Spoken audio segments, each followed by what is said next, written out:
¿Alguna vez te has preguntado cuánto vale realmente tu trabajo? ¿Por qué si otras personas hacen lo mismo que tú o menos que tú, ganan mucho más en otros sitios, en otros países? ¿Qué pasa con el poder adquisitivo del peso cubano hoy? ¿Te has cuestionado si las explicaciones oficiales sobre nuestra situación económica calamitosa reflejan la realidad que vives día a día? Bienvenidos a un nuevo episodio de Noticias Cuba, donde hoy abordaremos sin rodeos, como siempre, la durísima situación económica que enfrentan millones de cubanos en su vida cotidiana y uno de los contrastes más llamativos de la realidad nacional actual.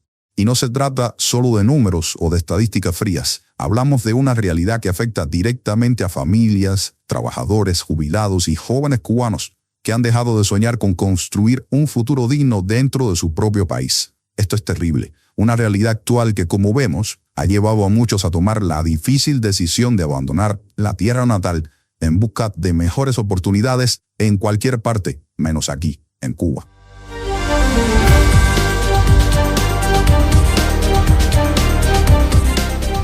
Pongamos las cosas en perspectiva.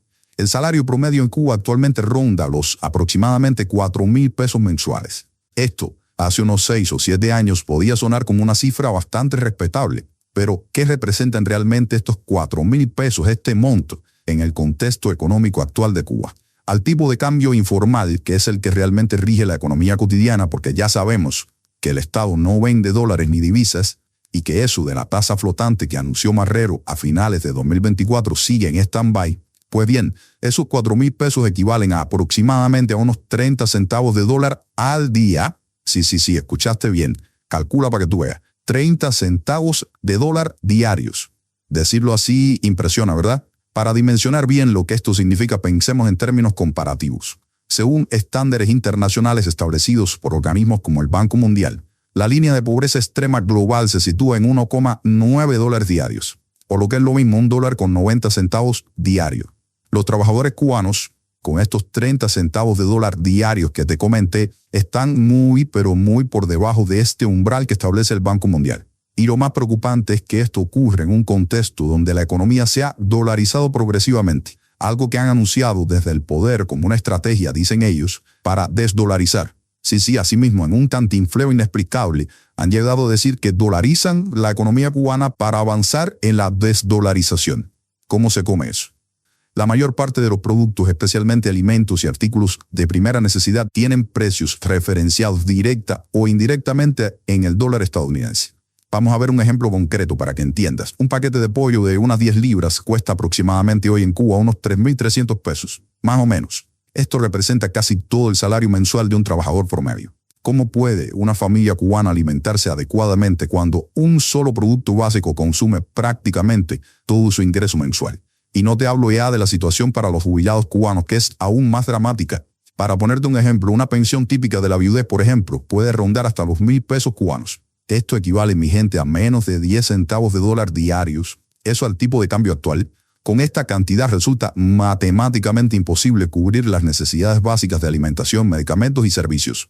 El modelo económico cubano se ha definido históricamente como socialista. Según la definición clásica, un Estado socialista debería utilizar los bienes de la gente, los bienes públicos, estatales, para producir productos y alimentos destinados al bienestar del pueblo, de las grandes masas. Sin embargo, la realidad actual muestra en Cuba una profunda contradicción con ese principio fundamental del socialismo. El Estado en Cuba, que controla la mayor parte de los medios de producción, no está logrando, ni siquiera creemos que lo esté intentando de verdad, no está logrando generar los bienes necesarios para satisfacer las necesidades básicas de la población. La producción nacional de alimentos ha disminuido dramáticamente en las últimas décadas, y las importaciones, limitadas por diversos factores, incluyendo sobre todo la falta de divisas, no logran compensar el déficit. Frente a esta situación, cabría esperar que se implementaran políticas que incentivaran la producción desde otros sectores, no desde el Estado. Si el Estado no puede producir lo suficiente, y esto lo pienso yo, pero seguramente lo piensas tú también, pues lo lógico sería permitir e incluso fomentar que otros actores económicos, como pequeños agricultores, cooperativas independientes, emprendedores, pues bueno, que ellos pudieran contribuir a satisfacer estas necesidades. Sin embargo, esto lo ha permitido el gobierno entre dientes, porque de verdad, para ellos persiste una resistencia ideológica sobre todo, a ampliar significativamente el espacio para la iniciativa privada, o todo lo que huela a eso. Las reformas económicas que se han implementado en Cuba han sido más que limitadas. Incluso es un alarde de optimismo o de confianza en las autoridades llamarle a eso reformas. Esas reformas en muchos casos han ido acompañadas de restricciones que dificultan su efectividad real. Es como si al mismo tiempo anunciaran que van a hacer algo y por otra parte hicieran cosas como para ponerle palos en la rueda a todo eso que anuncian. ¿Y por qué? ¿Por qué hacen esto? Porque en primer lugar, no quieren ceder poder económico, que implicaría ceder a la larga o a la corta poder político.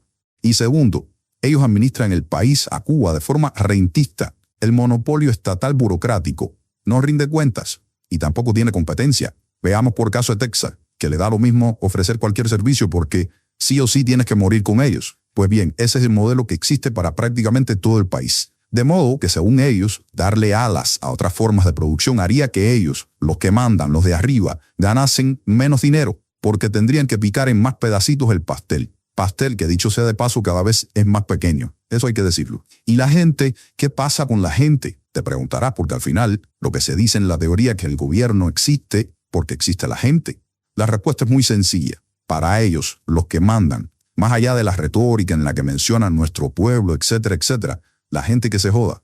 Esta contradicción evidente ha llevado a una situación donde, paradójicamente, el modelo socialista supuestamente diseñado para proteger a los más vulnerables, pues ha dejado a esos mismos vulnerables en una posición de extrema precariedad, más desprotegidos que nunca.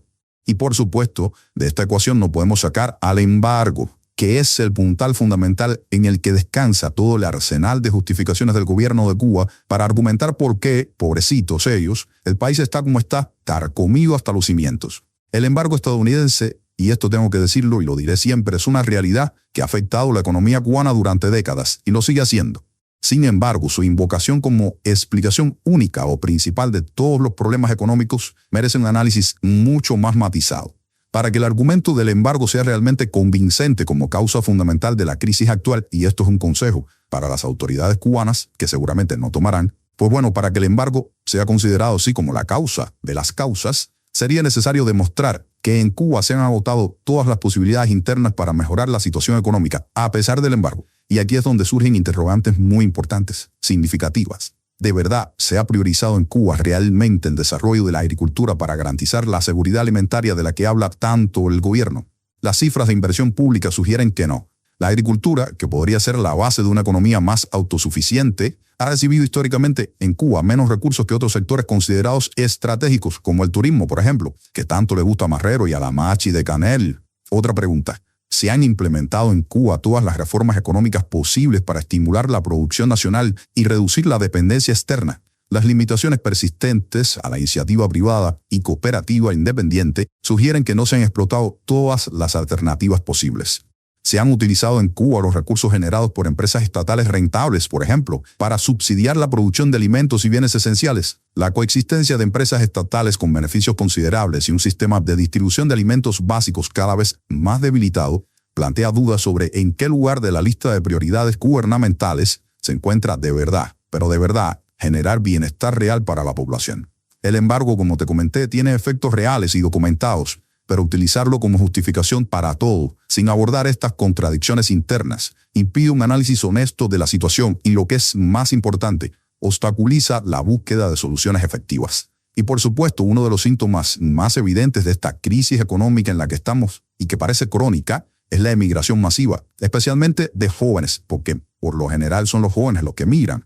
Miles de cubanos, millones de cubanos posiblemente, han abandonado el país en los últimos años, buscando oportunidades económicas que les permitan construir un futuro digno. Esta migración tiene múltiples consecuencias. Por un lado, representa una pérdida de capital humano valioso, profesionales formados en el sistema educativo cubano que ahora contribuyen a otras economías, y a veces bastante. Por otro lado, ha creado una dinámica económica particular donde muchas familias en Cuba dependen cada vez más de las remesas enviadas por sus familiares en el exterior. Resulta paradójico que un modelo económico que se presenta como alternativo al capitalismo termine dependiendo tan fuertemente de las remesas generadas precisamente en economías capitalistas. Más paradójico todavía es que estas remesas, que sostienen a muchísimas familias cubanas, provienen del mismo país que impone el embargo. Ese embargo que se señala por parte del gobierno como causa principal de todos los problemas económicos habidos por haber y de los que vendrán. Esta situación plantea una pregunta incómoda pero necesaria. ¿El actual modelo económico cubano está diseñado consciente o inconscientemente para funcionar sobre la base de esta dependencia de las remesas desde Estados Unidos. Se ha convertido la exportación de profesionales a través de la emigración y la recepción de remesas en un pilar no reconocido del sistema económico actual. Para muchas personas en Cuba, las respuestas a estas preguntas parecen bastante obvias. Ante este panorama, el panorama nacional que es terrible, es legítimo preguntarse qué alternativas existen para mejorar la situación económica de los cubanos a corto plazo. Sin pretender tener respuestas definitivas, porque no las tenemos, podemos explorar algunos caminos que merecen consideración y caminos que ya mucha gente está mencionando y que han mencionado desde hace años. En primer lugar, podríamos hablar de priorizar realmente la agricultura y la producción de alimentos. Eso el Estado lo puede hacer. Esto implica no solo discursos y planes, sino inversiones concretas y políticas que realmente incentiven la producción agrícola, tanto la estatal como la cooperativa y privada. Por supuesto, habría que hacer de verdad, y no como lo han hecho, una ampliación significativa del espacio para la iniciativa privada y cooperativa en Cuba. La experiencia internacional muestra que las economías mixtas, donde conviven diferentes formas de propiedad y gestión, suelen ser más resilientes y eficientes. Por supuesto que habría que, aunque esto asuste un poco decirlo, habría que de verdad reformar todo el sistema monetario y cambiario en Cuba, pero una reforma integral y profunda. No lo que hicieron con la tarea de ordenamiento, que fue eliminar el CUC para tener ahora, en definitiva, la cantidad de monedas circulando que tenemos hoy. Monedas y tarjetas. El actual sistema de múltiples monedas, como te digo, y tipos de cambio, genera distorsiones enormes en la economía y afecta especialmente a quienes dependen de ingresos en moneda nacional, que son la mayoría de los asalariados en Cuba.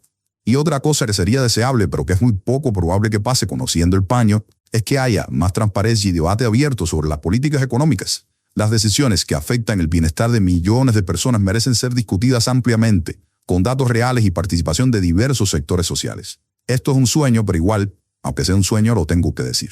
Y también algo que se podría hacer bastante rápido es reorientar recursos estatales hacia las necesidades más básicas, más perentorias. Los ingresos generados por empresas estatales rentables, como la industria del tabaco, por ejemplo, el turismo o las exportaciones de servicios médicos, podrían dirigirse prioritariamente a garantizar el acceso a alimentos y medicamentos esenciales. ¿Por qué no se hace? Estas alternativas que te mencioné no implican necesariamente abandonar principios como la justicia social o la búsqueda de una sociedad más equitativa. Es más bien lo contrario. Cuando desde el Estado nos dicen que nadie quedará desamparado, necesitamos recordarle a ese mismo Estado, a esos burócratas que de tanto repetir la frasecita la han dejado vacía, que no queremos la frase ni el enunciado, que no queremos que forme parte del discurso político, sino de la realidad concreta de la gente. La mejor forma de no dejar a nadie desamparado es hacerlo. No decirlo. 30 centavos al día, mi gente. Esta cifra resume de manera cruda la realidad económica que enfrentan millones de cubanos cada día. Una realidad que exige análisis honesto, debates abiertos y sobre todo soluciones efectivas que pongan el bienestar de las personas en el centro de las políticas económicas. Aunque es probable que para lograr esto necesitemos, como en la canción de Silvio, un rabo de nube que se lleve en la bolilla a los que todos sabemos que tiene que llevarse. La situación actual no es sostenible. Un modelo que no puede garantizar condiciones de vida dignas para sus ciudadanos necesita ser repensado, o para decirlo más crudamente, necesita ser arrasado y construido desde cero otra vez. No se trata de abandonar ideales o de principios, sino de encontrar formas más efectivas de materializarlos en la realidad concreta.